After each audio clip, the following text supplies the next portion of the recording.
자, 그래서 이번 시간에는 현대 임상 심리학이 어떻게 발전했는지, 사실 심리학의 역사는 미국의 역사예요. 그리고 이제 심리학이 가장 발달한 국가도 미국이고, 우리나라는 미국을 닮아하려는 경향이 많기 때문에 다행스럽게도 이제 심리학이 굉장히 인기가 있는데, 유럽이나 일본하고 좀 다르죠. 이제 지금 같은 경우 제가 심리학 공부할 때보다 우리가 심리학을 공부할 땐 그렇게 인기가 있지는 않았어요. 앞으로 인기가 있겠다, 뭐 이런 얘기를 듣긴 했지만, 근데 지금은 거의 인문사회계에서 탑을 가지고 있는 게 이제 심리학이잖아요. 자, 이 심리학이 미국의 역사인데, 미국에서는 거의 모든 영역에서 임상심리학자들이 활동하고 있어요. 그런데 그 이유가 뭐냐? 실제로 이제 미국 행정이나 이런 보건 쪽에 임상심리학자들이 개입된 바가 큰 이유가, 미국의 최초 군선발 과정에 누가 개입했냐? 바로 임상심리학자들이 개입을 했어요. 우리가 이제 이 1차 세계대전이 발병하고 1차 세계대전 때 미국은 참전하지 않았죠.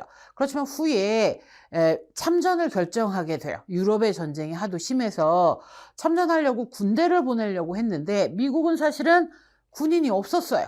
그래서 이제 군인을 모집을 했죠. 유럽 전선으로 나갈 군인을 모집했는데, 여러 군데서 아이들은 오는데 어떤 애를 보낼 거야? 우리가 이제 그때만 해도 배를 타고 보내는데, 여기가 유럽이고 여기가 미국이면 대서양을 건너서 유럽 전선으로 보냈는데 애가 미쳤어. 그럼 어떡해? 다시 데리고 와야 돼. 이런 일이 일어나니까 미국 정부에서 미국 심리학회에 이런 애들을 좀 변별을 해줘. 이런 프로그램을 니네가 좀 만들어줘. 해서 군 징병 대상 지능 검사를 또 이제 데려갔더니 바보야. 이러면 안 되잖아.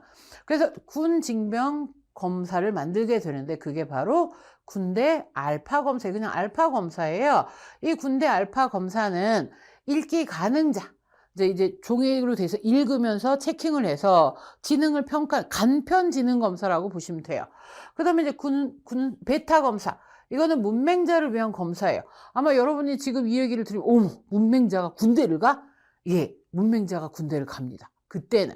왜? 그때는 인류의 거의 60, 70%가 문맹자였기 때문이죠. 문맹자 빼면 아무것도 못해요.